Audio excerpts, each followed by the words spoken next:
Hi hello வணக்கம். நான் அன்பு. இன்றைக்கி வீடியோவில் என்ன இருக்க போகுதுன்னா,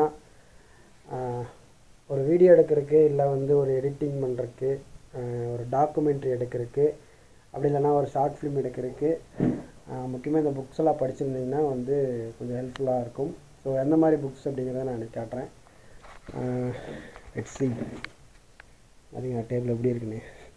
பட் நமக்கு இது தேவையில்லை. ஆக்சுவலி இங்கே இருக்குது நம்ம புக்ஸ்லாம்.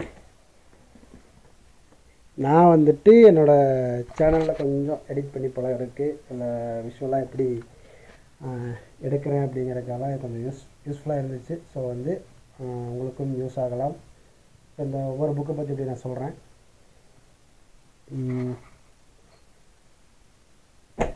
படி. இப்போ ஒவ்வொரு புக் பற்றி இருக்குது பார்த்துங்க. இது வால்டர் முர்ச் அப்படிங்கிறவர் ஒருத்தர் ஆஸ்கர் அவார்டெலாம் வாங்கியிருக்காரு. அவர் எடிட்டிங்கில் 6 ரூல்ஸ் இருக்குது அப்படின்னு சொல்கிறாங்க. ஸோ அது பாருங்க, கட் ஏன் வேலை செய்கிறது, இந்த மாதிரி படத்தொகுப்பிற்கான 6 விதிகள், படத்தொகுப்பின் இலக்கணம், இந்த மாதிரி நிறையா அந்த புக்ஸில் இருக்குது. ஸோ எடிட்டிங் கற்றுக்கிறவங்களுக்கு இது கொஞ்சம் யூஸ்ஃபுல்லாக இருக்கும். எனக்குமே நல்லா ஒரு யூஸ்ஃபுல்லாக இருந்துச்சு. இதில் படத்தொகுப்பின் இலக்கணம் அப்படின்னு சொல்லிட்டு ஒரு இது இருக்குது பாருங்கள். எமோஷன், ஸ்டோரி, அப்புறம் ரிதம், ஐட்ரஸ், plan of screen, space of action, இந்த மாதிரி இருக்குது. ஸோ எமோஷன் 51% இருக்கணும். அதாவது ஃபஸ்ட்டு ப்ரிஃபரன்ஸ் இதுக்கு கொடுக்கணும். செகண்ட் ஸ்டோரிக்கு. தேர்டு இந்த ரிதம், எடிட்டிங் பண்ணும்போது இந்த ரிதத்தில் இருக்கணும் அப்படின்னு சொல்லுவாங்கள்ல.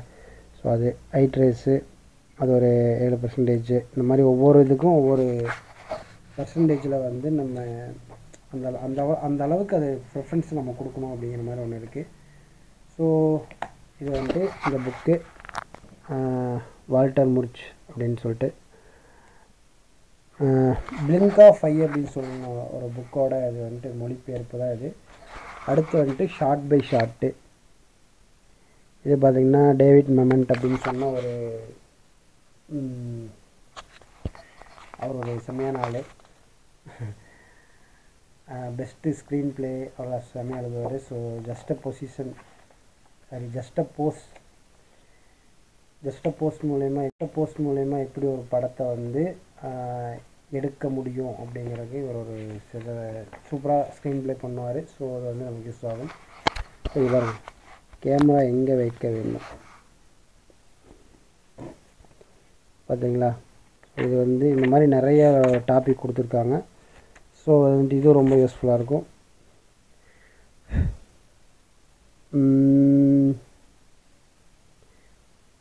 அப்புறம் பார்த்திங்கன்னா இது பாருங்க, இது ஜஸ்ட் போஸ் அப்படிங்கிறது இதுதான். எப்படின்னா இங்கே ஃபஸ்ட்டு ஒரு மரத்தை காட்டுறோம், அதில் பறவைகள்லாம் பறந்து போகுதுன்னா அடுத்து மான் எதர்ச்சியாக பார்க்குது அப்படிங்கிற மாதிரி வச்சுருந்தா கூட, இந்த 2 ஷாட்டும் நம்ம கம்பைன் பண்ணி பார்த்தோன்னா நமக்கு ஒரு அதிர்ச்சியான ஒரு இது மாதிரி தெரியும் பார்த்திங்கன்னா. இந்த மாதிரியும் கதை சொல்லலாம். இந்த மாதிரி கதை சொல்கிறது தான் நம்மளை நிறைய யோசிக்க வைக்கும், நம்மளையும் சேர்ந்து திங்க் பண்ண வைக்கும் அப்படின்னு சொல்கிறாங்க. இது இப்போ இந்த ஃபோட்டோ இது எப்படி சொல்கிறது, இது ஜஸ்ட் போஸ். அதாவது இந்த ஃபோட்டோவில் பார்த்தீங்கன்னா வச்சுக்கோங்க, எல்லாமே ஒரே ஃபோட்டோ தான். இவர் எல்லாமே ஒரே ஃபோட்டோ தானே. இப்போ இந்த கேலை பார்க்கும்போது, அதாவது ஒரு பொண்ணு இறந்துருக்குன்னு வச்சுக்கோங்களேன். இது நமக்கு ஷேட்னஸ், இது இந்த காட்சி வச்சுட்டு இந்த காட்சி வச்சோம்னா ஒரு ஷேட்னஸ்ஸை இது பண்ணும். இது அதே இந்த ஸ்டில்ல இந்த சீனை வச்சுட்டு இந்த சீனை வச்சோம்னா அது நமக்கு பசியாக இருக்குது அப்படின்னு தோணும். இப்போ இந்த ஸ்டில் வச்சுட்டு இந்த பொண்ணை வச்சுட்டா லஸ்ட்டாக இருக்கிற மாதிரி தோணும். ஸோ நம்ம காட்டுற விதத்தில் தான் இருக்குது அப்படிங்கிறது இந்த புக் செம்மையாக இருக்கும். நீங்கள் ஒரு ஸ்க்ரீன் ப்ளே எப்படி எழுதுறது, ஒரு ஸ்கிரிப்ட் எப்படி எழுதுறதுலாம் செம்மையாக இருக்கும் இதில். ஸோ இந்த புக்கு நம்ம வீடியோ எடுக்கிறதுக்கு இல்லை ஒரு ஷார்ட் ஃபிலிம் எடுக்கிறதுக்கு ரொம்ப யூஸ்ஃபுல்லாக இருக்கும். அடுத்து வந்துட்டு ஜீரோ பட்ஜெட் ஃபிலிம் மேக்கிங்னு சொல்லிட்டு ஒரு புக் இருக்குது.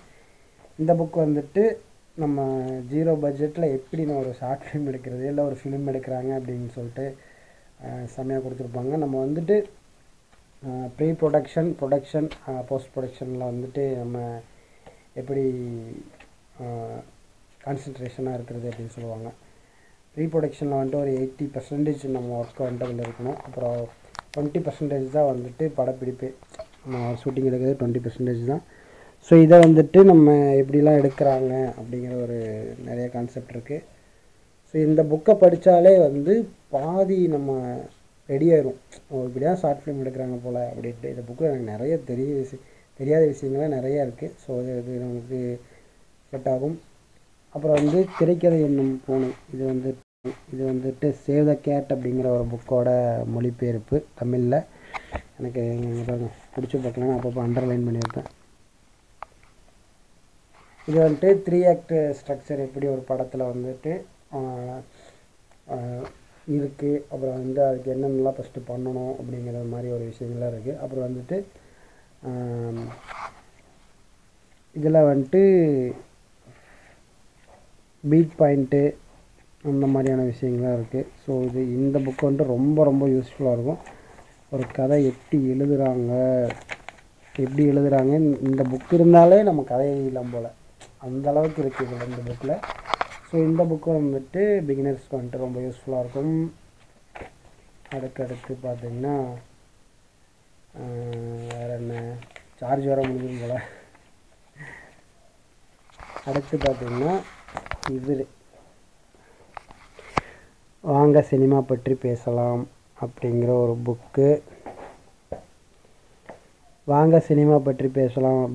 புக்கு. பாக்கியராஜ் சாரோடது. இவரோட படத்தில் வந்து பார்த்திங்கன்னா ஒவ்வொருட சீன் என்ன அப்படிங்கிற மாதிரி இருக்கும். ஒவ்வொரு சீன் எப்படி ஆரம்பிச்சிருக்கு, எந்த மாதிரியான ஷார்ட்ஸ் வந்துட்டு இதில் இருக்குது அப்படிங்கிறது நமக்கு சீன்ஸ் இருக்குது அப்படின்னு சொல்லிட்டு இதில் தெரியும். ஸோ இது வந்து எப்படின்னா பாக்கியராஜ் சார் வந்து அவரோட படத்தில் எடுத்தோடனே கதைக்கு போயிடுவாங்க. ஸோ அது வந்துட்டு ரொம்ப எப்படி அட்ராக்ட் பண்ணுறது அப்படிங்கிற மாதிரி இந்த மாதிரி விஷயங்கள் இருக்கும். ஸோ இந்த 5 புக்கு படிச்சிங்கனாலே பாதி உங்களுக்கு வந்து ஒரு ஐடியா கிடைக்கும். ஃபிலிம் மேக்கிங், ஷார்ட் ஃபிலிம்ஸ் ஆகட்டும், இல்லை வந்துட்டு டாக்குமெண்ட்ரி, இல்லை நம்ம ஏதோ vlog பண்ணுறோம் அப்படின்னா கூட இந்த புக்ஸ் வந்துட்டு யூஸ் ஆகும். அப்புறம் என்ன நீ வந்துட்டு எதுவுமே சரியாக பண்ண மாட்டேன் அப்படின்னு கேட்கலாம். நானே இப்போ தான் பழகிட்டுருக்கேன். ஸோ அதை வந்து உங்களுக்கு நான் ஷேர் பண்ணுறேன், அவ்வளோதான். வீடியோ பார்த்ததற்கு நன்றி. இப்படிக்கு அன்புடன் நான் அன்பு. வீடியோ முடிச்சுக்கலாம். தேங்க்யூ. சார்ஜும் சார்ஜ் முடிய போகுது. பாய்.